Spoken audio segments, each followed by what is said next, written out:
പ്രിയപ്പെട്ട പ്രേക്ഷകരെ, നമ്മൾ അപ്പോൾ തിരുവനന്തപുരത്താണ്. വിഴിഞ്ഞത്ത് നമ്മൾ നേരെ പുത്രകണ്ഠത്തേക്ക് എത്തിയിരിക്കുന്നു. പുത്രകണ്ഠം എന്ന് പറയുന്നത് കലോത്സവത്തിന്റെ കലവറയാണ്, കലോത്സവത്തിന്റെ ഭക്ഷണപ്പുരയാണ്. അതൊരു വിസ്മയമാണ്. ഒരു ദിവസം 25,000 30,000 പേർക്ക് ഭക്ഷണം കൊടുക്കുന്ന സംഭവമാണ്. അപ്പോൾ ഇവിടെ നമ്മളിങ്ങനെ വന്ന് ഇവിടെ കണ്ടേക്കാന്ന് വിചാരിച്ചു.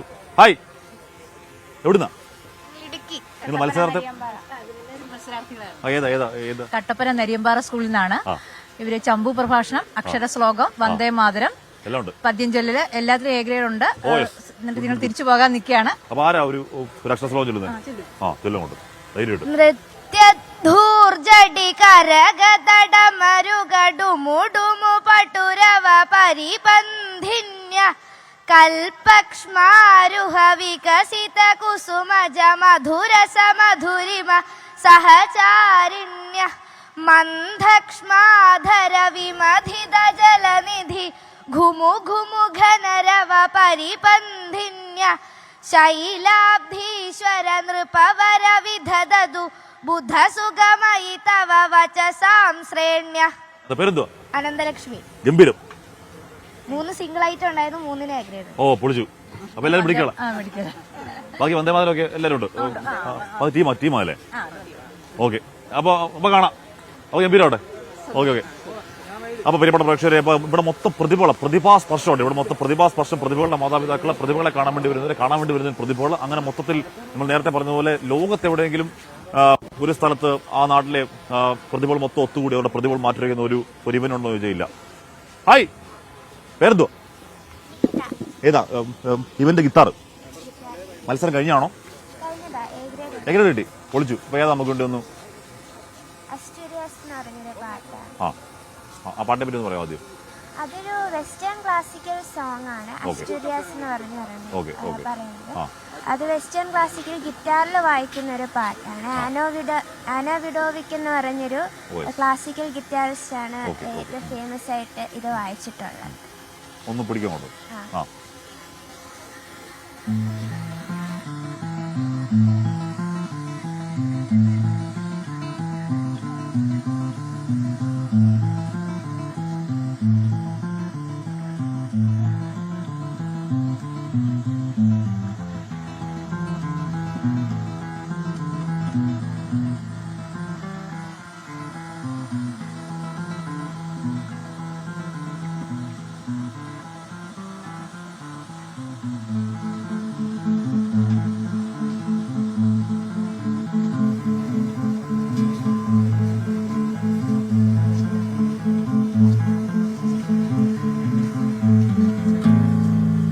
പേരെന്താ?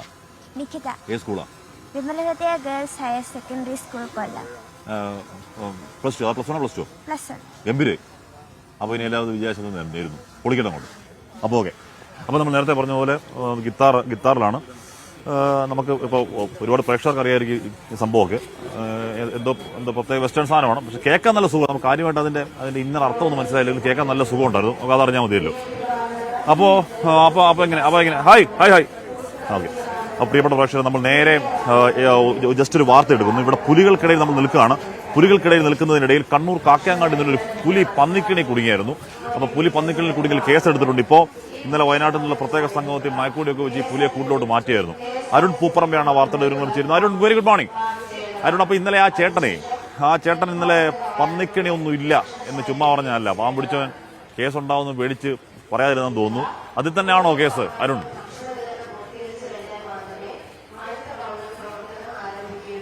അഷ്മി, കാക്കയങ്ങാട് പാല റോഡിൽ പ്രകാശൻ എന്ന വ്യക്തിയുടെ വീട്ടുപറമ്പിലാണ് ഈ പുലിയെ കെണിയിൽ കുടുങ്ങിയ നിലയിൽ കണ്ടെത്തിയത്. ഇപ്പോൾ സൂചിപ്പിച്ചതുപോലെ വയനാട്ടിൽ നിന്നുള്ള പ്രത്യേക സംഘം എത്തി മയക്കുവെടി വെച്ചാണ് RRTയുടെ സുരക്ഷിത കേന്ദ്രത്തിലേക്ക് ഈ പുലിയെ മാറ്റിയിട്ടുള്ളത്.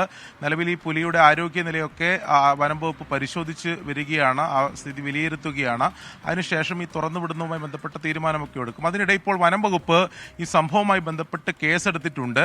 എന്നാൽ ഈ സ്ഥലം ഉടമയ്ക്കെതിരെ അല്ല കേസെടുത്തത്. ഇതിൽ കേസെടുത്ത് അന്വേഷണം നടത്തുകയാണ് എന്നതാണ് വനം വകുപ്പ് പറയുന്നത്. ഈ പന്നിക്കെണിയിൽ തന്നെയാണ് ഈ പുലി കുടുങ്ങിയത് എന്ന ഒരു നിഗമനത്തിൽ തന്നെയാണ് വനം വകുപ്പ് ഉള്ളത്. ഇന്നലെ നമ്മൾ ചോദിച്ച ഘട്ടത്തിലൊക്കെ വനം വകുപ്പ് അങ്ങനെ തന്നെയാണ് വ്യക്തമാക്കിയത്. പക്ഷേ ഈ സ്ഥലം ഉടമ അത് പൂർണ്ണമായും നിഷേധിക്കുകയാണ്. അങ്ങനെ പന്നിക്കണി വെച്ചിട്ടേ ഇല്ല, ആ പന്നിക്കണി വെക്കുന്ന ആളല്ല, അങ്ങനെ വീട്ടുപറമ്പിൽ പന്നിക്കണി വെക്കാറില്ല എന്നതാണ് പ്രകാശൻ എന്ന സ്ഥലമുടമ പറഞ്ഞത്. അങ്ങനെ ഈ പന്നിക്കണി വെച്ചു എന്നതിന്റെ പേരിൽ കേസെടുത്താൽ ആത്മഹത്യ ചെയ്യും എന്നതാണ് നമ്മോട് ഇന്നലെ ഈ പ്രകാശൻ പ്രതികരിച്ചത്. എന്നാലും വനം വകുപ്പ് അതിൽ അന്വേഷണം നടത്തും. അത് പന്നിക്കണിയാണെങ്കിൽ ഈ വ്യക്തിക്കെതിരെ കേസെടുക്കും എന്നാണ് വനം വകുപ്പ് ഈ ഘട്ടത്തിൽ വ്യക്തമാക്കുന്നത്.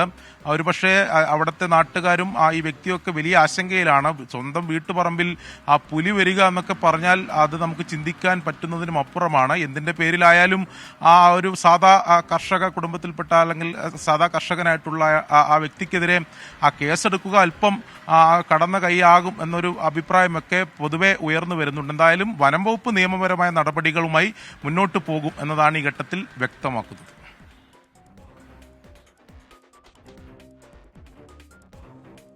പ്രിയപ്പെട്ട പ്രേക്ഷകരെ, നമ്മൾ ഇന്നലെ പറഞ്ഞാണ് ആ ചേട്ടൻ പാമ്പുടി ചേട്ടനാണ്.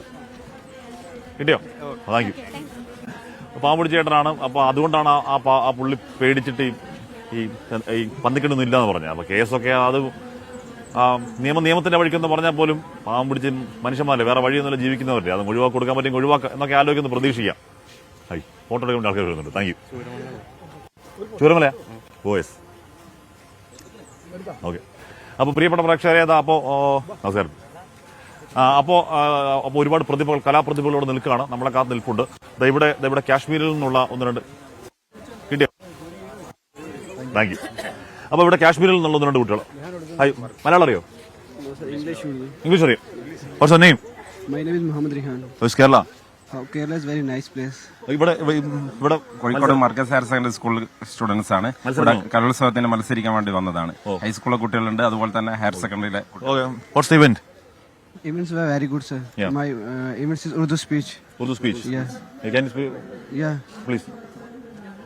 I can start from one quotation. Yeah. खुदी को कर बुलंद इतना कि हर तकदीर से पहले, कि खुदी को कर बुलंद इतना कि हर तकदीर से पहले, कि खुदा बंदे से खुद पूछे बता तेरी रजा क्या है. सबसे पहले तो मैं बहुत ज़्यादा खुश हूँ कि इस केरला की रियासत में आके हमें इस तरह के मौके मिले तकरीर करने के. जो मेरी तकरीर का उन्वान था वो है मंशियात. और मंशियात के ऊपर देखा जाए तो आज पूरे हिंदुस्तान में, पूरी दुनिया में मंशियात बढ़ चुकी है और नौजवान इस नशे में मुब्तला हो चुके हैं. अपनी पूरी ज़िंदगी, पढ़ाई, तालीम सब कुछ उनका ख़त्म हो चुका है, वो सिर्फ इस नशे में मुब्तला है. तो सबसे पहले हमें इस नशे को यहाँ से ख़त्म करना चाहिए, क्योंकि ये आने वाले वक्त के जो हमारे नौजवान हैं, जो हमारे साथी हैं, उन सब के लिए बहुत मुश्किलात का सामना है. इसलिए हमें सबसे पहले नशा, और नशा ख़त्म होगा तो बच्चे तालीम हासिल करके बहुत बड़े मकाम पे पहुँचेंगे. Okay, thank you. അപ്പോൾ ഓക്കെ, അപ്പോൾ ദേശാതീതമായി കാലം ഓക്കെ താങ്ക് യു. അപ്പോൾ ദേശാതീതമായി ഇവിടെ പ്രതിഭകൾ വരികയാണ്. കാശ്മീരിൽ നിന്നുള്ള കുട്ടികളാണ് നമ്മൾ കണ്ടത്. അപ്പോൾ കാശ്മീരിൽ നിന്ന് കുട്ടികൾ അവർ ഉറുദു പ്രസംഗത്തിനൊക്കെ വന്നതാണ്. അപ്പോൾ അങ്ങനെ പോകുന്നു. അപ്പോൾ ഇവിടെ കുറേ അധികം പ്രതിഭകൾ നമ്മൾ കാണും. Hi, good morning. നമ്മുടെ ഫ്ലവേഴ്സ് കുടുംബാംഗമാണ്. പേരെങ്ങനെ പറഞ്ഞു അങ്ങോട്ട്? അപ്പോൾ ദേവനശ്രീയൊക്കെ എല്ലാവർക്കും അറിയാവുന്ന ആളാണ്.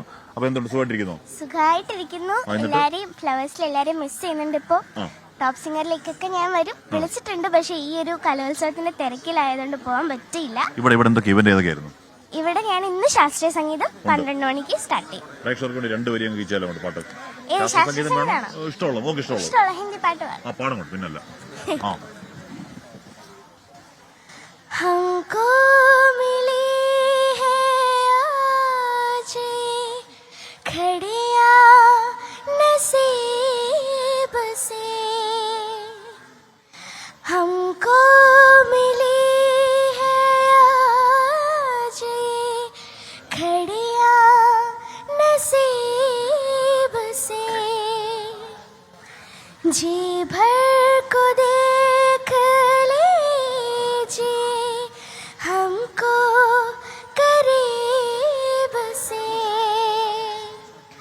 फिर आपके नसीब में ये बात हो न हो. शायद फिर इस जन्म में मुलाकात हो न हो, लग जा गले. Thank you. നാടൻ പാട്ടുമുണ്ട്. അത് രണ്ടും എടുത്തതിന് ശേഷം വെള്ളാർമല. Thank you. അപ്പൊ ഇന്ന് ശാസ്ത്ര സംഗീതം അപ്പൊ ഏകനോട് ഉറപ്പിച്ചു. ഓക്കെ. അപ്പൊ പ്രിയപ്പെട്ട പ്രേക്ഷകർ, നമ്മളിവിടെ നിൽക്കുകയാണ്. ഇവിടെ ഒരുപാട് പേര് പെട്ടെന്ന് പടയൊരു വാർത്ത എടുത്തിരുന്നത് കേരള കോൺഗ്രസിൽ നേതൃമാറ്റം എന്നുള്ളതാണ്. നേതൃനിരയിലേക്ക് ചെയർമാൻ PJ ജോസഫിന്റെ മകൻ അപ്പു ജോസഫും എത്തിയേക്കുമെന്നൊരു വാർത്ത ഇപ്പോൾ അറിയാൻ കഴിയുന്നുണ്ട്. കേരള കോൺഗ്രസ് ഹൈപ്പവർ കമ്മിറ്റി യോഗം ഇന്ന് കോട്ടയത്ത് ചേരും. ടോബി ജോൺസൺ കോട്ടയത്ത് വിവരങ്ങളുമായി ചേരുന്നു. Toby, good morning. അപ്പോ PJ ജോസഫിന്റെ അനന്തരാവകാശി അപ്പു, അല്ലെ പിന്മുറക്കാരൻ അപ്പു എന്നൊക്കെ പറയാനായോ?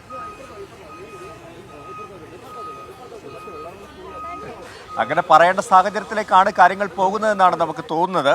എന്തായാലും നിർണായകമായിട്ടുള്ള ഒരു പോസ്റ്റിലേക്ക്, ഒരു സ്ഥാനത്തേക്ക് അബുവിനെ കൊണ്ടുവരാൻ ശ്രമിക്കുന്നു എന്ന് തന്നെയാണ് നമുക്ക് മനസ്സിലാക്കാൻ സാധിക്കുന്നത്. പ്രധാനപ്പെട്ട 4 പോയിന്റാണ്. ഒന്ന്, ചെയർമാൻ, അത് PJ ജോസഫാണ്. രണ്ടാമതുള്ളത് വർക്കിംഗ് ചെയർമാൻ PC തോമസ് ഉണ്ട്. എക്സിക്യൂട്ടീവ് ചെയർമാനായിട്ട് മോൻസ് ജോസഫ് ഉണ്ട്. ഡെപ്യൂട്ടി ചെയർമാനായിട്ട് ഫ്രാൻസിസ് ജോർജ് ഉണ്ട്. ഇതാണ് കീ പോസ്റ്റുകൾ എന്ന് പറയുന്നത്. അതിനപ്പുറത്തേക്കുള്ളത് ഹൈപ്പവർ കമ്മിറ്റിയാണ്, പിന്നെ ജനറൽ സെക്രട്ടറിമാരാണ്. നിലവിൽ അബു ഉള്ളത് ഹൈപ്പവർ കമ്മിറ്റിയിലാണ്, ഹൈപ്പവർ കമ്മിറ്റി അംഗമാണ്. അപ്പോൾ അതിന് മുകളിലേക്ക് ഒരു സ്ഥാനത്തേക്ക് അബുവിനെ കൊണ്ടുവരാനുള്ള ഒരു നീക്കം നടക്കുന്നു എന്നുള്ള വിവരം തന്നെയാണ് ലഭിക്കുന്നത്. ഇന്ന് കോട്ടയത്ത് ചേരുന്ന ഹൈപ്പവർ കമ്മിറ്റി രാവിലെ 10 മണിക്ക് ചേരുന്നുണ്ട്. ആ ഹൈപ്പവർ കമ്മിറ്റിയിൽ ഈ നിർണായകമായിട്ടുള്ള തീരുമാനം ഉണ്ടാകുമെന്നാണ് നമുക്കറിയാൻ സാധിക്കുന്നത്. ഏതെങ്കിലും ഒരു കീ പോസ്റ്റിലേക്ക് കൊണ്ടുവരികയാണെങ്കിൽ പാർട്ടിക്കുള്ളിൽ കൂടുതൽ പൊട്ടിത്തെറികൾ ഉണ്ടാകുമോ എന്ന് സംശയിക്കേണ്ടിയിരിക്കുന്നു. അതിനപ്പുറത്തേക്ക് നമ്മൾ പാർട്ടി നേതൃത്വവുമായി ബന്ധപ്പെട്ടപ്പോൾ അറിയാൻ കഴിഞ്ഞത് പുതിയതായിട്ട് പാർട്ടിയിലേക്ക് വന്നവർക്കൊക്കെ കൂടുതൽ അക്കോമഡേഷൻ കൊടുക്കുന്നുണ്ട്.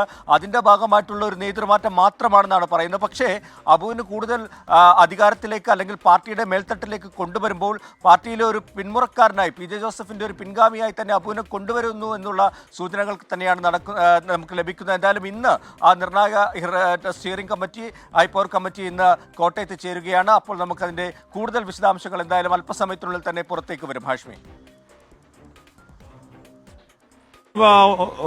ഒരു ടോപ്പി ഇവിടെ നമ്മുടെ സുരേഷ് കുറുപ്പിന് എന്തോ ചില അതിർത്തിയും പ്രശ്നങ്ങളൊക്കെ ഉണ്ടായിരുന്നു. അദ്ദേഹം പാർട്ടി വിടാൻ പോകുന്നു എന്നൊക്കെയുള്ള ചില അഭ്യൂഹങ്ങളൊക്കെ കേട്ടിരുന്നു. സുരേഷ് കുറുപ്പ് എന്തോ പറഞ്ഞു തോന്നുന്നു അതിനെ പറ്റി, അല്ലേ?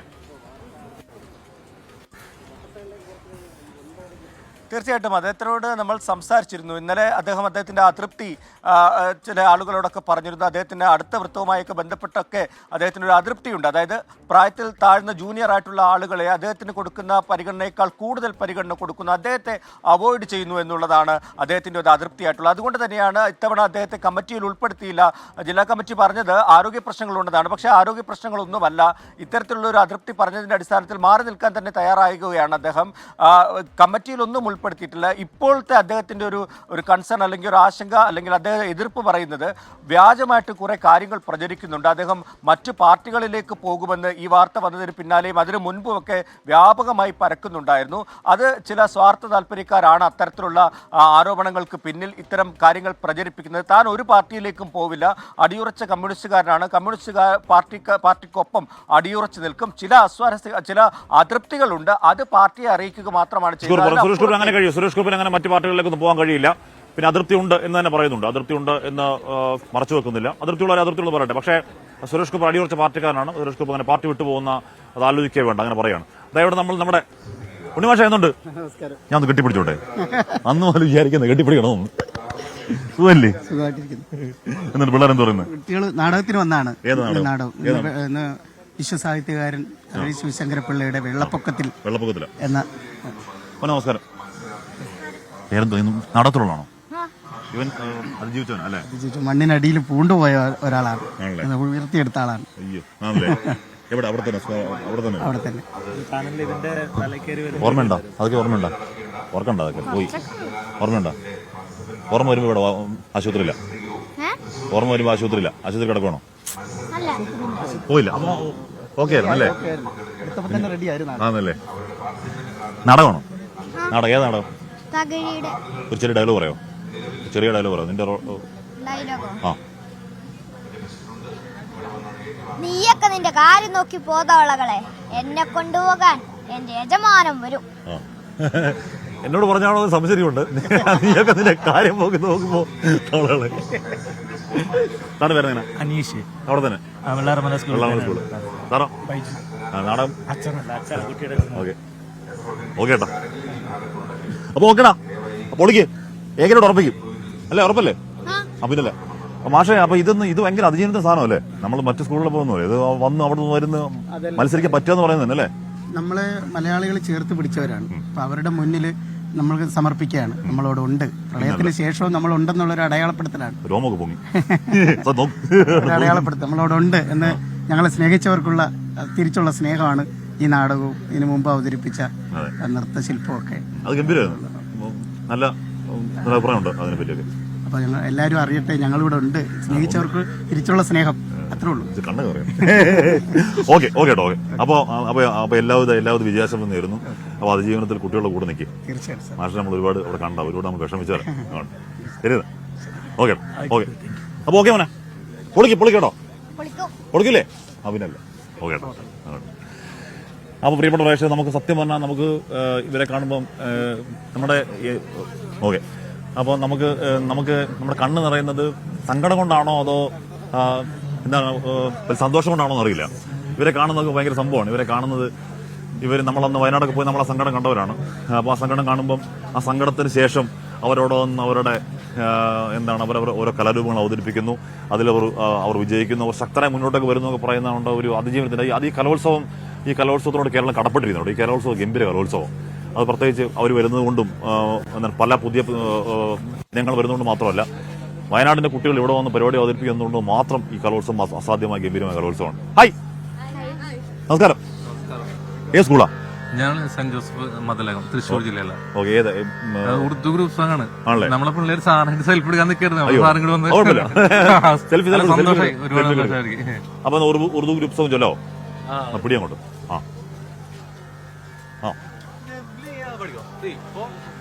जब लिया नाम नबी मैंने दुआ से पहले, जब लिया नाम नबी मैंने दुआ से पहले, हो गई मुझ पे अता मेरी अता से पहले, जिक्र सरकार की है बड़ी बरकते, मिल गई राहते अजमते रुफते, मिल गई राहते अजमते रुफते. അപ്പൊ ഒരു സിനിമ പാട്ടുണ്ട്, ഒരു പരിപാടി. ഏത് പാട്ടാ പാടുക? പെട്ടെന്ന് ഏത് പാട്ടാ പാടുക? തിരുത്തേനിൽ പൊന്നുലച്ചു, ഇത്തളിർ ചുണ്ടിൽ ഞാൻ തൊട്ടുവച്ചു, ഇത്തിരിത്തേനിൽ പൊന്നുലച്ചു, ഇത്തളിർ ചുണ്ടിൽ ഞാൻ തൊട്ടുവച്ചു, കൊഞ്ചും മൊഴിയിൽ തേനുതീരും എന്റെ പൊന്നിൻ കുടമായി വളര്, പൊന്നിൻ കുടമായി വളര്, അന്നലു ഞാൻ പൊൻപടിയിൽ ആട് ആട് ആടാട്, അന്നലു ഞാൻ പൊൻപടിയിൽ ആട് ആട് ആടാട്.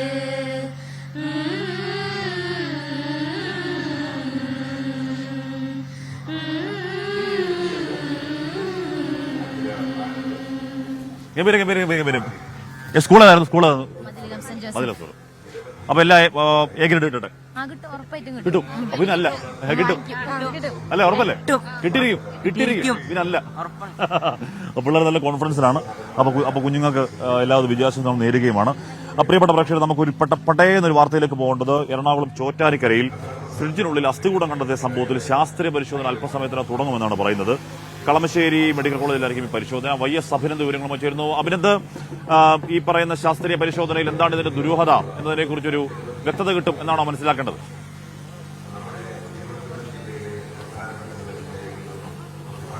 ഹാഷ്മി, തീർച്ചയായിട്ടും ശാസ്ത്രീയ പരിശോധന പോസ്റ്റ്മോർട്ടം നടപടികളിലേക്കാണ് കടക്കുക. അല്പസമയത്തിനകം തന്നെ കളമശ്ശേരി മെഡിക്കൽ കോളേജിൽ നടപടികൾ ആരംഭിക്കുമെന്നാണ് ഇപ്പോൾ ലഭിക്കുന്ന വിവരം. ഇന്നലെ വൈകുന്നേരമായിരുന്നു ചോറ്റാനിക്കര പോലീസ് നടത്തിയ അന്വേഷണത്തിലാണ് ഈ ഫ്രിഡ്ജിനുള്ളിൽ അസ്ഥികളും മറ്റ് തലയോട്ടികളും ശരീരാവശിഷ്ടങ്ങളും കണ്ടെത്തുന്ന സാഹചര്യം ഉണ്ടായത്.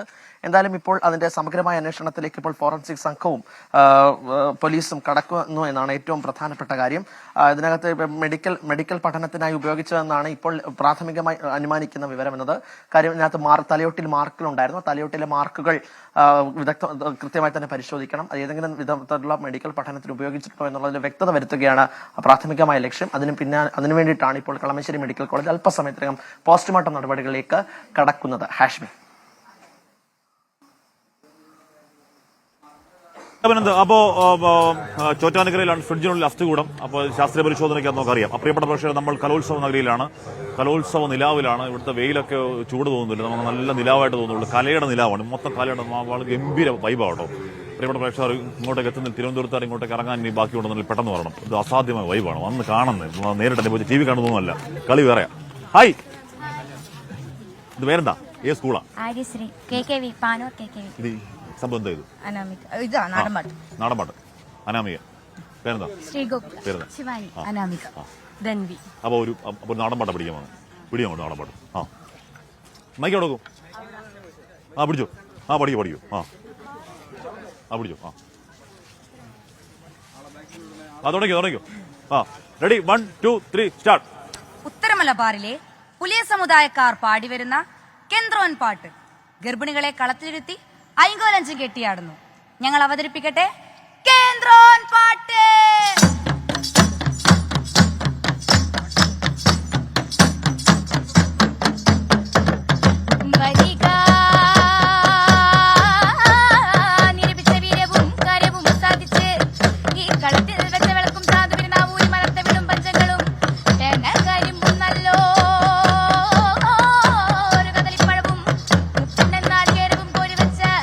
പഞ്ചകലശവുമേ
സൂപ്പർ സൂപ്പർ സൂപ്പർ സൂപ്പർ.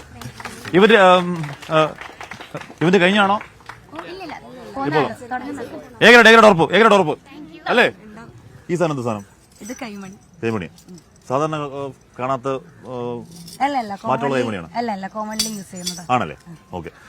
അപ്പൊ നമ്മൾ പ്രതിഭകൾക്ക് നടുവിലാണ്, നമ്മൾ പ്രതിഭാ കടലിലാണുള്ളത്, നമ്മൾ പ്രതിഭാ സമുദ്രത്തിലാണ്. അപ്പൊ പ്രിയപ്പെട്ട പ്രേക്ഷകർ, ഒരുപാട് ഇപ്പൊ കാണിക്കാനാണെങ്കിൽ ഇവിടെ കേൾപ്പിക്കാനാണെങ്കിൽ ഒരുപാട് ഇവന്റ് ഉണ്ട്, ഒരുപാട് മിടുക്കരുന്ന് കേരളത്തിന്റെ മലയാളത്തിന്റെ പ്രതിഭാ വിലാസം ഇവിടെ വിളയാടുകയാണ്. അപ്പോൾ എല്ലാ കുഞ്ഞുങ്ങളെയും ദൈവം അനുഗ്രഹിക്കട്ടെ. പ്രിയപ്പെട്ട പക്ഷേ പുത്രക്കണ്ടത്താണ്. പുത്രക്കണ്ടത്തെ ആ ഭക്ഷ്യ കലവറ വിസ്മയത്തിലാണ്. ഇന്ന് രാവിലെ ദോശയാ. സാറേ ദോശ ഉള്ളോ? എമ്പര് സാമ്പാർ അല്ലേ? ആ അപ്പൊ കഴിക്കുകയാണ്. അപ്പൊ ഇവിടെ എന്തുണ്ട്? ദോശ എങ്ങനെയുണ്ട്? നമ്മുടെ പഴയ സാപ്പുറത്താണ്. അപ്പൊ പ്രിയപ്പെട്ട പ്രേക്ഷകർ, ഇവിടെ ദോശ കൊള്ളാവോ? ഏത് ഇവന്റിനാ വന്നേ? ദോശ ഇവന്റിനാണോ വന്നേ? നാടകം ഏതായിരുന്നു? അറബി. ഇവന്റ് കഴിഞ്ഞില്ല. എപ്പോഴാണ് ഇവന്റ്? 9:30. ഏകരേറ്റ് കിട്ടൂലേ? കിട്ടും. അപ്പൊ ദോശയും സാമ്പാറും കഴിക്കാം. നല്ല സാമ്പാറാണോ? അല്ലെങ്കിൽ എന്തെങ്കിലും ഫുഡല്ലേ? എന്നാ മാറിക്കും. അപ്പൊ നമ്മളിവിടെ ദോശ ഇടുന്നവർക്ക് വെറുതെ നമ്മൾ ശല്യമായി നിൽക്കേണ്ട ആവശ്യമില്ല. അപ്പൊ നമ്മൾ അഭിലാഷ് തൊഴിലും കൂടി നമ്മൾ പയ്യെ തള്ളി അങ്ങ് കൊണ്ടുപോവാണ്.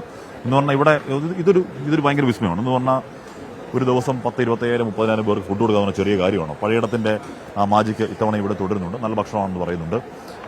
അല്ല നല്ല ഭക്ഷണമല്ലേ? അല്ല ഗംഭീര ഫുഡല്ലേ? ആ ദോശ ഇറക്ക്. അപ്പൊ ഓക്കെ. അപ്പൊ ഇവിടെ ദോശയും അപ്പൊ ഇന്ന് ഇവിടെ ദോശയും സാമ്പാറും കഴിച്ചു കഴിഞ്ഞോ? ഫുഡ് ഗംഭീരം അല്ലേ? രക്ഷാർത്താവ് സെക്കൻഡറി സ്കൂളിൽ ഓക്കെ. അപ്പൊ ടീച്ചർമാരും രക്ഷാർത്താക്കളും കുട്ടികളും ഒക്കെ ഭക്ഷണം കഴിക്കുകയാണ്. നമ്മൾ ഒരുപാട് ഇവിടെ നിന്ന് കഴിഞ്ഞാൽ ഇവിടെ ദോശ വിളമ്പുന്നവർ നമ്മളെ പിടിച്ച് പുറത്താക്കുമെന്ന് തോന്നുന്നുണ്ട്. കാര്യം നമ്മളിവിടെ ചെറിയ ഇടുങ്ങിയ വഴിയാണ്. ഓക്കെ. അതെവിടെ മന്ത്രി ഇവിടെ കടകംപള്ളി സുരേന്ദ്രനിൽ പോകുന്നു. എം എൽ എ കോമറേഡ് എല്ലാം ഗംഭീരോട്ട് പോകുന്നില്ലേ? എല്ലാം ഗംഭീരോട്ട് പോലെ എല്ലാം ഗംഭീരമായി പോകുന്നു. കാണുന്നില്ലേ? വളരെ മനോഹരമായിട്ട് പോകുന്നുണ്ട്. അപ്പൊ രാവിലെ വൈകിട്ട് വരെ ഇവിടെ ഉണ്ട്. എല്ലായിടത്തും കണ്ടെത്തും നിശ്ചയമായിട്ടും. എല്ലാം നന്നായിട്ട് നടക്കണമല്ലോ. എല്ലാം ഒരു ടീം വർക്കാണ്. ഞാനങ്ങനെ കാര്യമായിട്ട് എന്തെങ്കിലും ചെയ്യുന്നു എന്നൊന്നും പറയാൻ വേണ്ടി പറ്റുകയില്ല. ഇവിടെ സാന്നിധ്യം ഉണ്ടെന്നുള്ളത് മാത്രമേ ഉള്ളൂ. ബാക്കിയെല്ലാം വളരെ വലിയൊരു ടീം വർക്കാണ്. എന്നാൽ പൊതുവെ സാധാരണ കേൾക്കാറുള്ള പരാതി പോലും ഇക്കുറി കേൾക്കുന്നില്ല. ഒരു പരാതിയും ഇല്ലാത്ത തരത്തിൽ തന്നെ കാര്യങ്ങൾ നിർവഹിക്കുന്നുണ്ട്. സാധാരണ ഈ ഭക്ഷണപ്പുര എന്ന് പറഞ്ഞാൽ ഡ്രൈ ആണ്. പക്ഷേ ഇവിടുത്തെ ഇപ്രാവശ്യത്തെ ഭക്ഷണപ്പുര വളരെ സർഗാത്മകമാണ്. ഭയങ്കര പാട്ടും കൂത്തും ആളുകൾ റിലാക്സ് ചെയ്തൊക്കെ നല്ല മൂഡിലാണ് ഇവിടുത്തെ ഭക്ഷണം. മാത്രമല്ല നാടക മത്സരമൊക്കെ വളരെ കറക്റ്റ് സമയത്ത് യാതൊരു പരാതിയില്ല, ഗംഭീരമായി നടന്നു. അപ്പൊ നമ്മുടെ ഒന്നും കൂട്ടുകാരെ പറഞ്ഞത് കലോത്സവ ചരിത്രത്തിൽ തന്നെ ഏറ്റവും നന്നായി സംഘാടനം ചെയ്ത നാടകം എന്നാണ് പറയുന്നത്. അപ്പൊ ആ സംഘാടക മികവിന് അഭിനന്ദനം. നിങ്ങൾ നടത്തുന്ന നിങ്ങളുടെ ഈ കാര്യത്തിൽ കാണിക്കുന്ന ജാഗ്രതയാണ് യഥാർത്ഥത്തിൽ ഇപ്പോൾ ഗംഭീരമായിരിക്കുന്നത്. മാധ്യമങ്ങൾ പുലർത്തുന്ന ഒരു ജാഗ്രതയും സത്യസന്ധതയും വളരെ ഗംഭീരമാണ്. അത് പറയാതിരിക്കാൻ വയ്യ. അപ്പോ രാവിലെ മുതൽ വൈകിട്ട് വരെ ഇവിടെ ഉള്ള ആളാണ് കടകംപള്ളി സുരേന്ദ്രനൊക്കെ. അപ്പൊ അവരിവിടുന്ന് സംഘാടനം നിർവഹിക്കുകയാണ്. അപ്പോൾ ഇവിടെ ദോശയും സാമ്പാറും കഴിച്ചുകൊണ്ടിരിക്കുന്ന കുഞ്ഞുങ്ങൾ കഴിച്ചുകൊണ്ടിരിക്കുമ്പോൾ നമ്മൾ പതുക്കെ പുറത്തേക്ക് പോകണം. നമുക്ക് പതുക്കെ ഇതുവരെ ഇറങ്ങിയാലോ എന്ന് പറഞ്ഞാൽ ഇവിടെ ദോശയൊക്കെ ഇവിടെ പീക്ക് ടൈമാണ്. അപ്പോൾ അത് കാരണം ദോശ കൊണ്ടുവരുമ്പോഴത്തേക്ക് നമ്മൾ അതിനിടയ്ക്ക് നിന്ന് കഴിഞ്ഞാൽ വെറുതെ ദോശ കൊണ്ടുവരാൻ സമയമില്ലാത്തൊരു പ്രശ്നമൊക്കെ ഉണ്ടാവും. ചേട്ടാ നമസ്കാരം. അപ്പോൾ നമ്മൾ നേരെ ഡൽഹിയിലേക്ക് ഒന്ന് പോകണം. അവിടെ നമ്മുടെ അച്യുതൻ കുറേ സമയമായിട്ട് നിൽക്കുകയാണ്. അവിടെ ഡൽഹി നിയമസഭാ തെരഞ്ഞെടുപ്പിന്റെ തീയതി ഇന്ന് പ്രഖ്യാപിക്കുമെന്നാണ് അറിയാൻ പറ്റുന്നത്. അവിടെ ഇതിനോടകം തന്നെ തീയതി പ്രഖ്യാപിക്കുന്നതിന് മുൻപ് തന്നെ 2 മണിക്കാണ് തെരഞ്ഞെടുപ്പ് കമ്മീഷന്റെ വാർത്താ സമ്മേളനം. ഡൽഹിയിൽ നാളെ അച്യുതൻ അവിടെ ഇലക്ഷൻ പ്രഖ്യാപിക്കുന്നതിന് മുൻപ് തന്നെ വലിയ തീപാറും പ്രചരണത്തിലേക്കും വാക്പോരിലേക്കും ഒക്കെ കടന്നിട്ടുണ്ട്, അങ്ങോട്ടും ഇങ്ങോട്ടും ഒക്കെ. അപ്പോൾ ഇന്ന് ഇലക്ഷൻ തീയതി ഇന്ന് പ്രഖ്യാപിക്കുന്ന ഉറപ്പാണ്. പ്രഖ്യാപിക്കുമ്പോഴേക്കും ആ പോരാട്ട ചൂടിലേക്ക് വീണ്ടും വീഴുകയല്ലേ ഡൽഹി?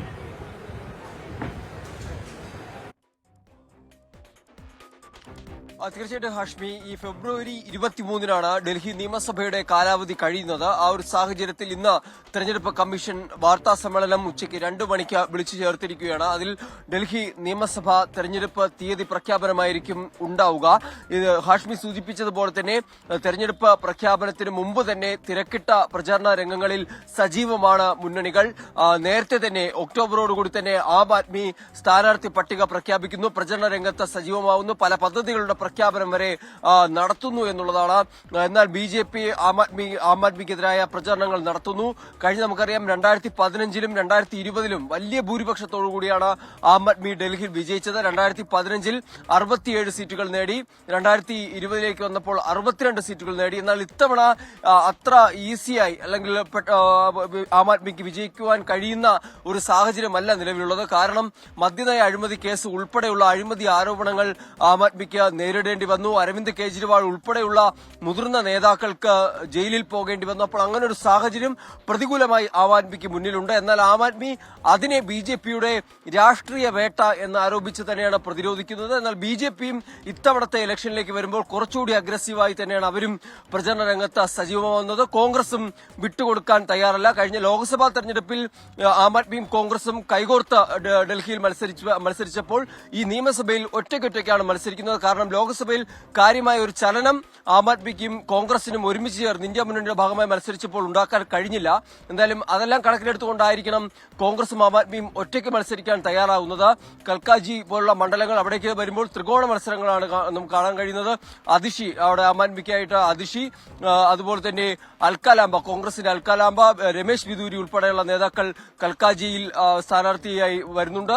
ന്യൂഡൽഹിയിലേക്ക് വരുമ്പോൾ കേജ്രിവാളിനെതിരെ ഷീല ദീക്ഷിതിന്റെ മകൻ സന്ദീപ് ദീക്ഷിതുണ്ട്, പർവേഷ് ശർമ്മയുണ്ട്.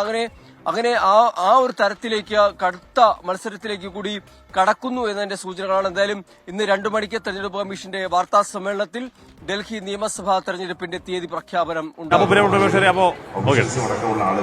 പ്രേക്ഷകരെ, അച്യുതൻ ഡൽഹി നിയമസഭാ തെരഞ്ഞെടുപ്പിന്റെ വിവരങ്ങൾ നൽകുകയായിരുന്നു. ഡൽഹി ഇലക്ഷൻ തീയതി ഇന്ന് പ്രഖ്യാപിക്കാൻ പോകുന്നു. തീയതി ഇന്ന് പ്രഖ്യാപിക്കും. ഇപ്പോൾ തന്നെ ഭയങ്കര രാഷ്ട്രീയ ആരോപണമൊക്കെ ആയിട്ടുണ്ട്, ആരോപണ പ്രത്യാരോപണമായിട്ടുണ്ട്. എന്ന് പറഞ്ഞാൽ കോൺഗ്രസും ആം ആദ്മി അങ്ങോട്ടും ഇങ്ങോട്ടും അവിടെ മോദി കെജ്രിവാളിനെ പറയുന്നു, അങ്ങോട്ടും ഇങ്ങോട്ടും തന്നെ ആകെ ഇതിനോടകം തന്നെ അവിടെ പൊളിറ്റിക്കൽ അരീന എന്ന് പറയുന്നത് ചൂടുപിടിച്ച അവസ്ഥയായിട്ടുണ്ട്. അപ്പൊ ഇനി തീയതിയോട് പ്രഖ്യാപിക്കുമ്പോഴേക്കും അത് ഇരട്ടിയിലേക്ക് എത്തും എന്ന് തന്നെയാണ് നമുക്ക് കരുതാൻ. ചേട്ടാ നമസ്കാരം. നമസ്കാരമുണ്ട്. എങ്ങനെ പോകുന്നു സംഭവങ്ങൾ? ഗംഭീരമായിട്ട് പോകുന്നില്ലേ? ഗംഭീരമായിട്ട് പോകുന്നു. നമ്മളിപ്പോ ഭക്ഷണപ്പുരയിലാണല്ലോ നിൽക്കുന്നത്. നമ്മളൊരു ചരിത്രം മുഹൂർത്തമാണ്. കാരണം രാവിലെ 6 മണിക്ക് തുടങ്ങിയാൽ ഇന്നലെ രാത്രി 12:30ക്കാണ് എത്തുന്നത്. 25,000-ഓളം പേർക്കാണ് ഭക്ഷണം കൊടുക്കുന്നത്. ഇതൊരു ഒക്കെ കൊടുക്കുകയാണ്. കേട്ടകേൾവിയില്ലാത്ത ഒരു സംഭവമാണ് നമ്മൾ സാക്ഷ്യം വഹിച്ചുകൊണ്ടിരിക്കുന്നത്. അപ്പൊ അങ്ങനെയാണ്. അപ്പൊ പറയാണ്. അപ്പോ അതൊരു ഗംഭീരമാണ് എന്ന് പറഞ്ഞാൽ ആലോചിച്ച് നോക്കണം. ഒരു ദിവസം 25,000-30,000 പേർക്ക് ഭക്ഷണം കൊടുക്കുക എന്ന് പറയുന്നത് ചെറിയ കാര്യമല്ല. ഭക്ഷണം കൊടുക്കുകയാണെങ്കിൽ അവിടെ മാത്രമല്ല അതിന്റെ കൂടുതൽ പാഴ്സലും ഉണ്ട്. ഇന്നിപ്പോ ദോശയും സാമ്പാറുമാണ്. അങ്ങോട്ട് വന്നേ ചേട്ടാ. സാമ്പാറൊക്കെ തീരാറായില്ലല്ലോ. ചോറിനുള്ള സാമ്പാറാണോ ദോശയുള്ള സാമ്പാറോ? അയ്യോ ദോശ ആണോ? തീരെ കുറെ കിടക്കുക ഉണ്ട്. ഏതാ ആളൊന്നുകൊണ്ടിരിക്കുക ആണല്ലേ? ഓക്കെ. അപ്പൊ ഇവിടെ ചോറൊക്കെ ആവുന്നുണ്ട്. അവിടെ ദോശ സെറ്റ് ആവുന്നു. ദോശക്കുള്ള സാമ്പാർ ചെമ്പിൽ. എന്തിനു വേണ്ടി തിളയ്ക്കുന്ന സാമ്പാറല്ല, നല്ല കുട്ടികൾ നല്ല വയറു നിറച്ച് ഭക്ഷണം കഴിക്കാൻ വേണ്ടി തിളയ്ക്കുന്ന സാമ്പാറാണ്. അപ്പൊ പ്രിയപ്പെട്ട പ്രേക്ഷകർ, നമ്മുടെ കലവറയ്ക്കകത്ത് അവരും പാചകക്കാരും അവരും ഭക്ഷണം കഴിക്കണമല്ലോ. അപ്പൊ അവരും കഴിക്കുന്നു. എന്നാ നമസ്കാരം. അപ്പൊ ഒരു ദിവസം രാവിലെ ഒരു രാവിലെ എത്ര പേര് ഉണ്ടാവുന്ന കണക്ക്? 7,000 രാവിലെ തുടങ്ങുകയും ചെയ്യും. രാവിലെ 6 മുതലുണ്ട്. 6 മുതൽ 10 മണി വരെയുണ്ട് ഫുഡ്. ആണല്ലേ? കാര്യം കുട്ടികളൊക്കെ വന്ന്. അപ്പൊ ഇന്ന് ദോശ, നാളെ എന്താ? നാളത്തെ കാര്യം വൈകിട്ട് തീരുമാനിക്കാം. ഇന്ന് ദോശ സാമ്പാർ. ഇന്ന് മത്തൻ പായസമാണ് ഉള്ളത്. മത്തൻ പായസം പൊളിച്ചു അവിടെ ഉണ്ട്. അങ്ങോട്ട് പോകുന്നത്. അപ്പൊ പ്രിയപ്പെട്ട പ്രേക്ഷകർ, ഇന്നിപ്പോൾ മത്തൻ പായസമാണ്. നമ്മൾ എന്തായാലും മത്തൻ പായസം ഉണ്ടാകുന്നത് എന്തായാലും നമ്മൾ പോവും.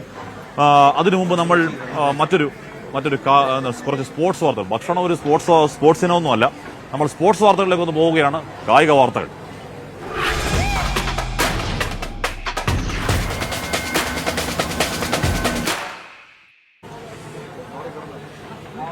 അപ്പൊ ചാമ്പ്യൻസ് ട്രോഫി ക്രിക്കറ്റിൽ വീണ്ടും വിവാദമെന്നതാണ് വാർത്ത. അഫ്ഗാനിസ്ഥാനെതിരായ മത്സരത്തിൽ ഇംഗ്ലണ്ട് ടീം പിന്മാറണമെന്നാവശ്യപ്പെട്ട് എംപിമാർ ഉൾപ്പെടെയുള്ളവർ രംഗത്തെത്തിയെന്നുള്ളതാണ്. വനിതാ കായിക താരങ്ങൾക്കെതിരായ താലിബാൻ സർക്കാർ നടപടികൾക്കെതിരെയാണ് അവിടെ പ്രതിഷേധമുള്ള. സ്പോർട്സ് ഡെസ്കിൽ നിന്നും അനിൽ വാസുദേവ് ചേരുന്നു. അനിൽ, എപ്പോഴും നമ്മുടെ ക്രിക്കറ്റ് പോലെയല്ല, മറ്റ് സ്പോർട്സ് ഇനങ്ങളൊക്കെ വ്യക്തമായ പൊളിറ്റിക്കൽ രാഷ്ട്രീയ ആവശ്യങ്ങൾ ശക്തമായി ഉന്നയിക്കാനൊക്കെ ഉപയോഗിക്കുന്ന ഫുട്ബോളടക്കം നമ്മൾ പലയാവർത്തി കണ്ടിട്ടുണ്ട്. അനിൽ, ഈ സംഭവം എന്താണ്? ഇതിന്റെ പരിഹാരം എന്താണ്? ഹാഷ്മി, ചാമ്പ്യൻസ് ട്രോഫിയിലെ മറ്റൊരു വിവാദമാണ് ഇപ്പോൾ പൊട്ടിപ്പുറപ്പെട്ടിരിക്കുന്നത്. ഇന്ത്യ പാകിസ്ഥാൻ തമ്മിൽ ഒരു വേദി സംബന്ധിച്ച ഒരു തർക്കത്തിന് ICC കഷ്ടിച്ചൊരു പരിഹാരം ഉണ്ടാക്കി തീർന്നതേ ഉള്ളൂ. അതിന് പിന്നാലെയാണ് മറ്റൊരു വിവാദം വന്നിരിക്കുന്നത്.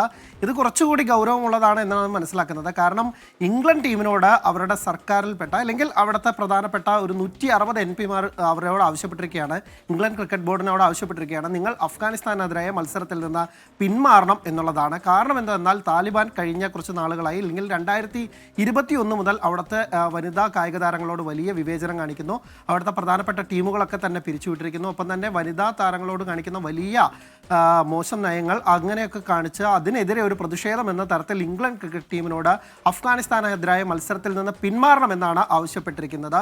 വലിയ പ്രതിഷേധങ്ങൾ ഉണ്ടാവുമെന്നും ജെറമി കോർബിൻ അടക്കമുള്ള MP-മാർ ഇതിനോട് ആവശ്യപ്പെടുന്നുണ്ട്. എന്തായാലും വലിയ വിഷയം, ഈ വിഷയം വലിയ ചർച്ചയായി മാറിയിട്ടുണ്ട്. പക്ഷേ ഇംഗ്ലണ്ട് ക്രിക്കറ്റ് ബോർഡ് ഇതിനകത്ത് ഇപ്പോൾ പറയുന്നത്, ഏറ്റവും ഇപ്പോൾ ഏതാനും നിമിഷങ്ങൾക്ക് മുമ്പാണ് ഇംഗ്ലണ്ട് ക്രിക്കറ്റ് ബോർഡിൻ്റെ ഒരു വിശദീകരണം വന്നത്. അവർ പറയുന്നത് ഒറ്റയ്ക്ക് അങ്ങനെ ഒരു തീരുമാനം എടുക്കാൻ സാധിക്കില്ല. അതായത് എല്ലാ ടീമുകളും സഹകരിക്കുകയാണെങ്കിൽ അവരും കൂടി ഈ ഒരു ബോയ്ക്കോട്ടിന് പിന്തുണ നൽകുകയാണെങ്കിൽ മാത്രം അഫ്ഗാനിസ്ഥാനെതിരായ മത്സരത്തിൽ നിന്ന് പിന്മാറാം, അല്ലെങ്കിൽ പിന്മാറ്റം ഉണ്ടാവില്ല എന്നാണ്. പക്ഷേ ഈ വിഷയം വലിയ രീതിയിൽ കത്തുമെന്ന് ഉറപ്പാണ്. വേദികളിലടക്കം ബാനറായിട്ടും ഇല്ലെങ്കിൽ മറ്റു പലതരത്തിലുള്ള പ്രതിഷേധവുമായി ഈ ചാമ്പ്യൻസ് ട്രോഫിയിൽ വേദിയിൽ നടക്കുമെന്നുള്ളത് ഉറപ്പാണ്. പ്രത്യേകിച്ച് പാകിസ്ഥാനിലാണ് ഈ മത്സരങ്ങൾ നടക്കുന്നത്. അവിടെ ഈ പ്രതിഷേധങ്ങളൊക്കെ ഉണ്ടാകുമ്പോൾ എന്തുണ്ടാകുമെന്നും കണ്ടറിയേണ്ടിയിരിക്കുന്നു. ഹാഷ്മി. ഓക്കെ, അനിൽ വാസുദേവ്. അപ്പോൾ ഫുട്ബോളും ക്രിക്കറ്റും ഒക്കെ രാഷ്ട്രീയ ആവശ്യങ്ങൾ ഉന്നയിക്കുന്ന വേദിയൊക്കെ ആവുന്നുണ്ട്. ഒരർത്ഥത്തിൽ നല്ലതാട്ടോ, ഒരർത്ഥത്തിൽ നല്ലതെന്ന് നമ്മൾ പറയുള്ളൂ. ഇവിടെ കട്ടയ്ക്ക് ഉള്ളിയേരിയാണ്. ഇവിടെ കുറച്ച് ചേട്ടന്മാർ പാലൊക്കെ എത്തിയിരിക്കുന്നത്, പാലിലെ തൈരാണ്. ഇവിടെ കട്ടയ്ക്ക് ഉള്ളിയേരിയാണ്. ഇതെന്താ, എന്തിനാ ഇത്? ഉപ്പ വന്നുണ്ടോ? ഇന്ന് ഉപ്പ ഉണ്ടോ? ദോശ അല്ലാതെ ദോശയുടെ കൂടെ എന്തെങ്കിലും കൊടുക്കണ്ടേ? ബാക്കപ്പ്. ഒരു മുൻകരുതൽ. അതെ, എങ്ങാനും ദോശ തീർന്നു പോകത്തില്ല. എങ്ങാനും ദോശ തീർന്നു പോയാൽ അതിന് വേണ്ടിയിട്ടുള്ള ഉപ്പ അവിടെ റെഡിയാക്കുകയാണ്. ഇവിടെ മുളകൊക്കെ ആയിരുന്നുണ്ട് ചേച്ചിമാര്. അവിടെ നെല്ലിക്കാന്ന് തോന്നുന്നു. അത് അച്ചാറാണോ? നെല്ലിക്ക അച്ചാറ്. ആ, ഏതാ? നെല്ലിക്ക പച്ചമുളക്. ആ, അപ്പൊ നെല്ലിക്ക അച്ചാറ് നല്ല ഫ്രഷ് നെല്ലിക്ക ഇത് അവിടെ വന്നിട്ടുണ്ട്. എന്താ പണി? എന്തുവാ? എന്തിനുണ്ടുള്ള ഇത്? ഉച്ചക്കുള്ള ആരാ പാട്ട് പാടുന്നുണ്ട് ഇവിടെ? ആരാ പാട്ട് അവിടെ? ആരാ? സുമചേച്ചി ആരാ? ഒരു പാട്ടൊന്ന് പാടും സുമചേച്ചി. ആ, പാടുന്നുണ്ട്. വൈശാഖ സന്ധ്യേ നിൻ ചുണ്ടിലെന്തേ അങ്ങനെ മധുരകരണ കാന്തിയോ മോഹമേ പറയൂ നീ വിണ്ണിൽ നിന്നും പാറി വന്ന ലാവണ്യമേ വൈശാഖ സന്ധ്യേ നിൻ ചുണ്ടിലെന്തേ അരുമ സഹിതനതര കാന്തിയോ ഒരു യുഗം ഞാൻ തപസിരുന്നു ഒന്നു കാണുവാൻ കഴിഞ്ഞ കാലം കൊഴിഞ്ഞ സുമ പൂത്തുവിടർന്നു ഒരു യുഗം ഞാൻ തപസിരുന്നു ഒന്നു കാണുവാൻ കഴിഞ്ഞ കാലം കൊഴിഞ്ഞ സുമ പൂത്തുവിടർന്നു മുഖമാമൻ മനസ്സിൽ ഗാനമായി നീ ഉണർന്നു മുഖമാമൻ മനസ്സിൽ ഗാനമായി നീ ഉണർ ഹൃദയ മൃദുല തന്ത്രിയേന്തി ജീവാമൃതം വൈശാഖ സന്ധ്യേ നിൻ ചുണ്ടിലെന്തേ അരുമ സഹിതനതര കാന്തിയോ. അപ്പൊ ചേച്ചിക്ക് A+ കിട്ടി. A+ ഗ്രേഡ് കേട്ടോ, ഉറപ്പിച്ചു. A+ അല്ല, A+ അല്ല, A ഗ്രേഡ് അല്ല, A+. ആ, അപ്പോ പ്രതിഭകൾ അവിടെ മാത്രമല്ല കേട്ടോ, പ്രതിഭകൾ അരങ്ങിൽ മാത്രമല്ല അണിയറയിലും പ്രതിഭകളുണ്ട്. ഇതുപോലെ സുമതി ചേച്ചിയെ പോലുള്ള പ്രതിഭകൾ. അപ്പൊ സുമതി ചേച്ചി A ഗ്രേഡ് അല്ല, അത് A+ ഗ്രേഡാണ് അവിടെ കിട്ടുന്നത്. ഇവിടെ നമ്മുടെ കലവറയിൽ അപ്പോൾ നമുക്ക് പോയൊക്കെ നമുക്ക് പഴയിടം ജസ്റ്റ് ഒന്ന് ഫ്രഷ് ആകാൻ വേണ്ടി പോയെന്ന് പറഞ്ഞു. പഴയിടത്തിനെ കാണാൻ വേണ്ടി ഇങ്ങോട്ട് വന്നത്. അപ്പോൾ പഴയിടത്തിനെ കാണാം, പഴയിടം വരുമ്പോൾ നമുക്ക് പഴയിടത്തിന് എന്തെങ്കിലും കാണാം. അപ്പോൾ പ്രിയപ്പെട്ട പ്രേക്ഷകർ, നമ്മൾ ഭക്ഷണത്തിന്റെ കലവറപ്പുരയിലാണ് നിൽക്കുന്നത്. ഭക്ഷണത്തിന്റെ കലവറപ്പുര അങ്ങനെയൊക്കെ വാക്കുണ്ടോ? കയറാം. ഇതാ പായസം. എടാ പായസമല്ലേടാ ചേട്ടാ, പായസമല്ലേ? അല്ല, പായസമല്ലേ? മത്തങ്ങ പായസോ? കുമ്പളങ്ങ. ആ, അപ്പോൾ കുമ്പളങ്ങ പായസം ഇങ്ങനെ സെറ്റായിട്ട് ഇങ്ങനെ ഇരിക്കുകയാണ്. അപ്പോൾ അതിങ്ങനെ ഇരിക്കുക. നമുക്ക് ഒരു ഗ്ലാസ് കുടിക്കാമെന്ന് വിചാരിക്കുകയാണ് കുമ്പളങ്ങ പായസം. ഒന്ന് വന്നേ, ഓടിയോ. എന്തുണ്ട്, സുഖമാണോ? നമസ്കാരം. അച്ഛനോടെ റെഡിയാൻ വേണ്ടി പോയോ? ആ, അപ്പോൾ നമ്മുടെ പഴയടത്തിന്റെ പ്രിയപ്പെട്ട മോൻ യദു ഈ പായസം കുമ്പള പായസം അല്ലേ? കുമ്പളങ്ങ പായസം നമ്മളിന്ന് ശരിക്കും പറഞ്ഞാൽ ഓരോ വെറൈറ്റി പായസമാണ് നമ്മൾ ചെയ്തുകൊണ്ടിരിക്കുന്നത്. ഇന്ന് കുമ്പളങ്ങ പായസം വേണമെങ്കിൽ ആദ്യം തീരുമാനിച്ചതാണ്. പക്ഷെ നമുക്ക് സത്യം പറഞ്ഞാൽ ഇന്നലെയാണ് ചെയ്യാനുള്ള സമയം കിട്ടിയത്. സ്റ്റാഫൊക്കെ കൃത്യമായിട്ട്, കാരണം ആദ്യത്തെ ഒരു 3 ഓർഡർ ആവാൻ തന്നെ 2 ദിവസം എടുക്കും കൃത്യമായിട്ട് സിസ്റ്റമാറ്റിക് ആവാനായിട്ട്. ഇന്ന് കുമ്പളങ്ങ പായസമാണ് വന്ന് പങ്കെടുക്കുന്ന. ഉച്ചയ്ക്ക് വരുന്ന 15,000 പേർക്കും വെള്ളം വന്നത് കുമ്പളങ്ങ പായസം തന്നെ. ഉച്ചയ്ക്ക് പിന്നെ വരണം. അപ്പോൾ പ്രിയപ്പെട്ട പ്രേക്ഷകർ, 1-2 വാർത്തകൾ കൂടിയുണ്ട്. നമ്മളിവിടെ ഇങ്ങനെ പാചകപ്പുര എന്നാൽ അതിന്റെ വൈബിൽ അങ്ങനെ അങ്ങ് നിന്നുപോകും. പ്രിയപ്പെട്ട പ്രേക്ഷകരെ, നമ്മൾ പുത്തരിക്കണ്ടത്താണ് നമ്മൾ നേരത്തെ കണ്ടു. നമ്മൾ പാചകപ്പുരയിലൊക്കെ പോയി. അപ്പോൾ അവിടെ മുടി പൊഴിയാതിരിക്കാൻ, അഥവാ മുടി പൊഴിയുവാണെങ്കിൽ അവിടെ പായസമൊക്കെ ഉള്ളവരെ. അപ്പോൾ ഇതുപോലെ സാധനം തന്നായിരുന്നു. നല്ല രസമുള്ള ഒരു തൊപ്പിയുടെ കഴിഞ്ഞ പോയപ്പോഴും കിട്ടിയായിരുന്നു. നമ്മൾ പിന്നെ പ്രേക്ഷകർക്ക് അറിയാവുന്ന സാധനമായിരിക്കും, ഒരു നൈസ് തൊപ്പി. അത് വെച്ച് മുടി പൊഴിയാതൊക്കെ ആയിരിക്കും സഹായകരം. മനീഷ് മഹിപാൽ കുറേ സമയമായിട്ട് വെയിറ്റ് ചെയ്യുന്നുണ്ട് കേട്ടോ. അവിടെ ഒരു വലിയ വാർത്തയാണ്. ആ വാർത്ത എന്ന് പറഞ്ഞാൽ ആലപ്പുഴയിൽ തെരുവുനായുടെ ആക്രമണത്തിൽ 1ാം ക്ലാസ് വിദ്യാർത്ഥിക്ക് ഗുരുതരമായി പരിക്കെന്നാണ്. കരുവാറ്റ തൈത്തടത്തിൽ സുനീഷ് മാളു ദമ്പതികളുടെ മകൾ കൽഹയ്ക്കാണ് പരിക്കേറ്റത്. ആറാട്ടുപുഴയിലും 2 കുട്ടികൾക്ക് നേരെ തെരുവുനായ ആക്രമണം ഉണ്ടായി. മനീഷ് മഹിപാൽ വിവരങ്ങളുമായി ചേർന്നു. മനീഷ്, കൽഹയുടെ ആരോഗ്യാവസ്ഥ എങ്ങനെയാണ്? ഹാഷ്മി, നിലവിൽ 6 വയസ്സുള്ള കൽഹ ആലപ്പുഴ വണ്ടാനം മെഡിക്കൽ കോളേജിൽ ചികിത്സയിലാണ്. നമുക്കറിയാം, കഴിഞ്ഞ ക്രിസ്മസ് തലേന്നായിരുന്നു ആറാട്ടുപുഴയിൽ ഒരു വയോധികയെ തെരുവുനായ കടിച്ചു കൊന്നത്. അതേ നിയോജക മണ്ഡലത്തിൽ തന്നെ ഹരിപ്പാട് കരുവാറ്റയിലാണ് ഈ സംഭവം ഉണ്ടായിരിക്കുന്നത്. ഞായറാഴ്ചയാണ് ഈ സംഭവം എന്നാണ് ഇപ്പോൾ നമുക്ക് ലഭിക്കുന്നത്. ഒരു 6 മണിയോടുകൂടി വീട്ടിൽ ആഹാരം കഴിച്ച ശേഷം കൽഹ വീടിന് പുറത്തേക്ക് ഇറങ്ങിയ സമയത്താണ് ഒരു തെരുവുനായ പിന്നാലെ എത്തിയത്. കൽഹ ഓടിയ സമയത്ത് നിലത്ത് വീണു. ആ നിലത്ത് വീണ സമയത്താണ് കൽഹയുടെ വലത്തെ കവിളിലും ഒപ്പം തന്നെ കണ്ണിനും ആയിട്ട് ഈ നായ കടിച്ചു. ഉടൻ തന്നെ ബഹളം വെച്ചതിനെ തുടർന്ന് വീട്ടുകാർ ഓടിക്കൂടിയതിനെ തുടർന്ന് നായ ഓടിപ്പോവുകയായിരുന്നു. അല്ലെങ്കിൽ വലിയ ആക്രമണം ഉണ്ടായിരുന്നു. ഗുരുതരമായി പരിക്കേറ്റു, കണ്ണിന് വലിയ രീതിയിൽ പരിക്കേറ്റു. ആദ്യം ഹരിപ്പാട് താലൂക്ക് ആശുപത്രിയിൽ പ്രാഥമിക ചികിത്സ നൽകിയ ശേഷം പിന്നീട് വണ്ടാനം മെഡിക്കൽ കോളേജിൽ കൽഹയെ എത്തിച്ചു. അവിടെ 3-ലധികം തുന്നിക്കെട്ടുകൾ ഈ കണ്ണിന്റെ ഭാഗത്ത് തന്നെ ഉണ്ട്. അങ്ങനെ വലിയ ആക്രമണം ഉണ്ടായിരിക്കുന്നു. ഇപ്പോഴും ഈ വണ്ടാനം മെഡിക്കൽ കോളേജ് ചികിത്സയിലാണ്. ഇതിന്റെ തൊട്ട് തലേന്ന് ശനിയാഴ്ചയാണ് ഈ ആറാട്ടുപുഴയിൽ ഈ വയോധികയെ നായ കടിച്ചു കൊന്നതിന്റെ തൊട്ടടുത്ത സ്ഥലത്ത് തന്നെയാണ്, തീരദേശ മേഖലയിലാണ് 2 കുട്ടികൾക്ക് കൂടി തെരുവുനായയുടെ ആക്രമണം ഉണ്ടായിട്ടുണ്ട്. അത് വലിയിടിക്കൽ വിളുമ്പത്ത് ബിനുവിന്റെ മകൾ ഐഷ്മി 7 വയസ്സുകാരി, ഒപ്പം തന്നെ രാമഞ്ചേരി കണ്ണങ്കേരത്ത് പടിയിട്ടതിൽ സുജിത്തിന്റെ മകൻ 4.5 വയസ്സുകാരൻ ദർശിത്ത് എന്നിവർക്ക് കൂടി കടിയിട്ടു. അങ്ങനെ ശനി ഞായർ ദിവസങ്ങളിൽ 3 കുട്ടികൾക്കാണ് ഈ തീരദേശ മേഖലയിൽ ഹരിപ്പാട് മണ്ഡലത്തിൽപ്പെട്ട സ്ഥലത്ത് കടിയേറ്റിട്ടുള്ളത്. വൈകിട്ട് 6 മണിയോടുകൂടിയായിരുന്നു ദർശിത്തിനെ ആക്രമിച്ചത്. ദർശിത്തിന്റെ നെഞ്ചു ഭാഗത്താണ് ഈ നായ കടിച്ചത്. ഇരുവരും ആലപ്പുഴ വണ്ടാനം മെഡിക്കൽ കോളേജിൽ ചികിത്സയിലാണ്. അങ്ങനെ ശനിയും ഞായറും ഉണ്ടായ ഈ തെരുവുനായയുടെ ആക്രമണത്തിൽ ആലപ്പുഴ വണ്ടാനം മെഡിക്കൽ കോളേജിൽ നിലവിൽ 3 കുട്ടികളാണ് ചികിത്സ തേടിയിട്ടുള്ളത്. അങ്ങനെ ഈ ഒരു പ്രദേശത്ത് തെരുവുനായയുടെ ശല്യം വളരെ രൂക്ഷമാണെന്നാണ് നാട്ടുകാർ പറയുന്നത്. ഹാഷ്മി. അപ്പോൾ മനീഷ് മഹിപാലാണ്. അങ്ങേറ്റം സങ്കടകരമാണ് ആ വാർത്ത. കൽഹമോൾ എത്രയും പെട്ടെന്ന് ഓക്കെ ആവട്ടെ എന്ന് പറഞ്ഞാൽ കുഞ്ഞുങ്ങളെയൊക്കെ പട്ടി കടിക്കുക, ആശുപത്രിയിലാവുക എന്ന് പറഞ്ഞാൽ അതുങ്ങളൊക്കെ അനുഭവിക്കുന്ന വേദന ഓർത്തത്തന്നെ സങ്കടം നമ്മുടെ കണ്ണു അറിയും. സംഭവിക്കാതിരിക്കട്ടെ, അത് ഓർത്തിക്കാണ്. നമ്മളൊരു സമയത്ത് ഇപ്പോൾ തെരുവുനായുടെ രൂക്ഷമാക്രമണം കണ്ടതാണ്. അത് പിന്നെയും തുടങ്ങുകയാണോ എന്നിട്ട് തുടങ്ങാൻ നിന്നിട്ടില്ല അതെവിടെയും. അത് നിർത്താൻ എന്താണ് വഴി എന്ന് സർക്കാർ സംവിധാനങ്ങൾ ആലോചിക്കട്ടെ.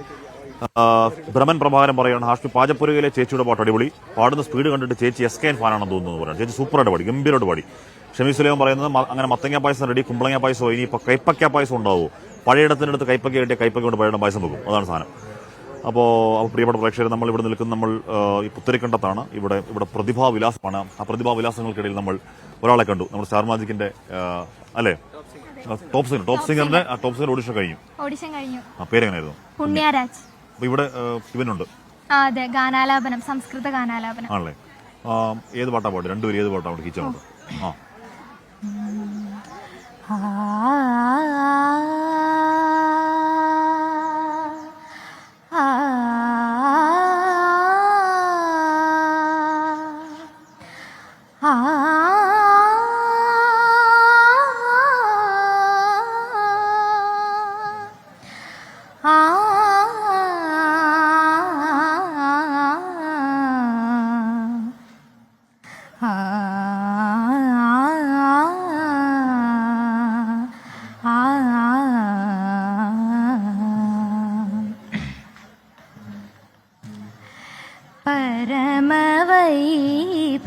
परमवैभवलब्धये मम निखिलमम्ब तदाम्यहं परमवैभवलब्धये मम निखिलमम्ब तदाम्यहं भुव ഭുവനമഖിലം ജനനി താവക കീർത്തിപൂർണമിദം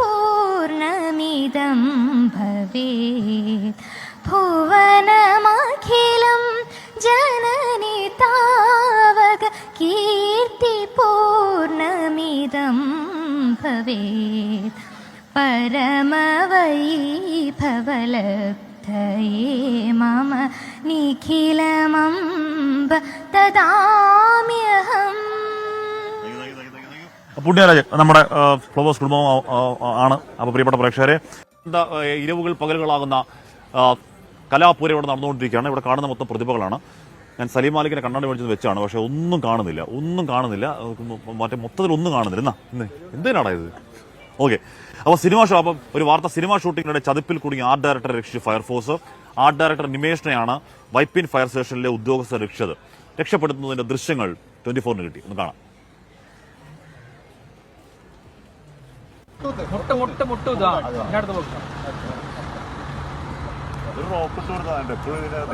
അതെ, ഒരു റോപ്പ്, ഒറ്റ റോപ്പില്ല വണ്ടിയിലൊന്നും. ഒരു അവസരോചിതമായിട്ട് ഇടപെടലായി പോയി അല്ലേ?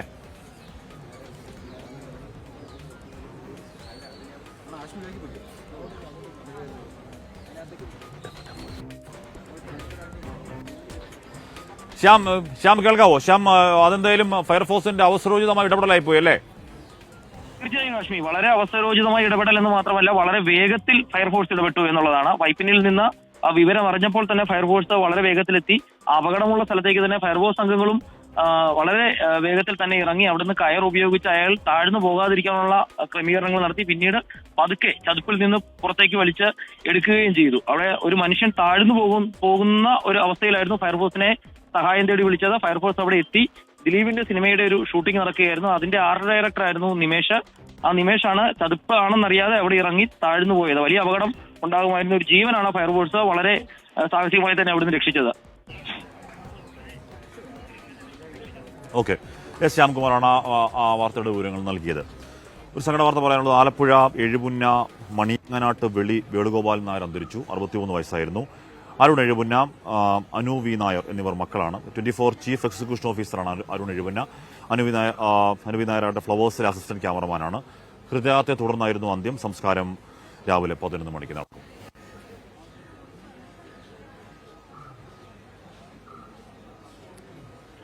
അപ്പോൾ പ്രിയപ്പെട്ട പ്രേക്ഷകരെ, നമ്മൾ നേരത്തെ പറയുന്ന പോലെ കലോത്സവ നഗരിയിൽ തന്നെയാണ്. നമ്മൾ ഈ കഴിഞ്ഞ മണിക്കൂറുകൾ കാണുന്നതൊക്കെ പ്രതിഭകളുടെ പരമാവധിയാണ്. ഇത്രത്തോളം പ്രതിഭകൾ നമ്മുടെ നാടിനുണ്ട് എന്ന് പറഞ്ഞു നമുക്ക് മലയാളത്തിനോടൊപ്പം അഭിമാനിക്കാം. ഇവിടെ കുറച്ച് കുഞ്ഞുങ്ങളുണ്ട്. ഏതാ? പള്ളിയെ നൃത്തം അല്ലേ? ചരിത്രം അറിയോ? അറിയില്ല. പള്ളി നൃത്തം കളിക്കാൻ അറിയാം, അത്രേ ഉള്ളൂ. ഇവന്റ് കഴിഞ്ഞാണോ? കഴിഞ്ഞിട്ടില്ല. ഉറപ്പായിട്ട് കിട്ടത്തില്ല? എ ഗ്രേഡ് കിട്ടും. കിട്ടൂലേ? കിട്ടും. അപ്പോൾ പ്രിയപ്പെട്ട പ്രേക്ഷകരെ, അപ്പൊ ഞാൻ നേരെ അവരുടെ പള്ളിയ നൃത്തത്തിലേക്ക് ഒന്ന് പോവുകയാണ്. അധികം സമയം കളയുന്നില്ല. ഇപ്പൊ കാണിക്കാൻ ഒരുപാട് കുഞ്ഞുങ്ങളുടെ അസാധ്യമായ ഗംഭീരമായ കലകൾ കാണിക്കാനുണ്ട്. നമുക്ക് സമയപരിധി പ്രശ്നമുണ്ടല്ലോ. അപ്പൊ തുടങ്ങാവോ? സ്റ്റാർട്ട്.